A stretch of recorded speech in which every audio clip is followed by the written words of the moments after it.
ইমরান, নাদিয়া, জি sir. এদিকে আসো।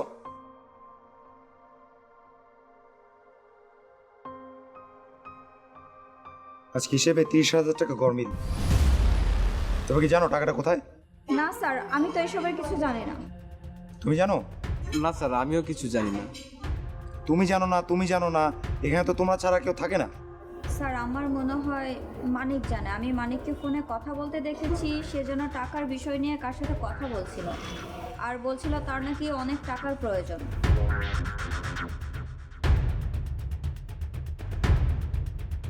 মানিক, এই মানিক, জি স্যার। এদিকে আসো। Yes sir. আজকে ক্যাশের 30,000 টাকা শর্ট। তুমি টাকাগুলো নিয়েছো? না স্যার, আমি টাকাগুলো নেই নেই। নাদিয়া বলছে নাকি তোমাকে টাকা নিতে দেখেছে। স্যার, আপনি কাকে কি জিজ্ঞেস করছেন? চোর কি কখনো চুরি করে বলে যে সে চুরি করেছে?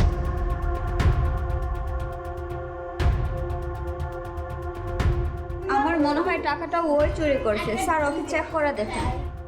ইমরান, জি স্যার। সার্চ করো তো, দেখো তো কিছু পাও কিনা।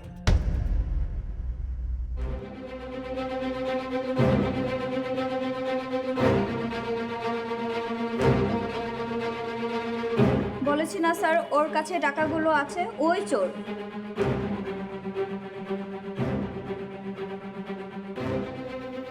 মানিক, জি স্যার।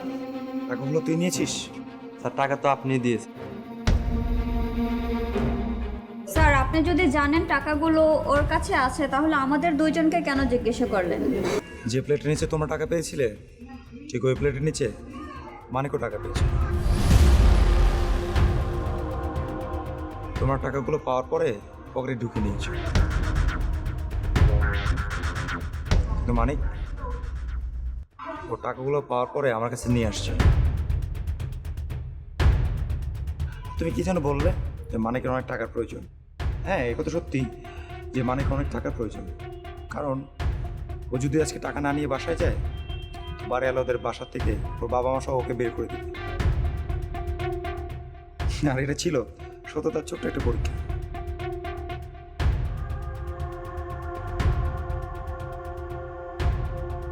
আর এই পরীক্ষাতে তোমরা দুজন ফেল করেছো, আর মানিক পাস করেছে।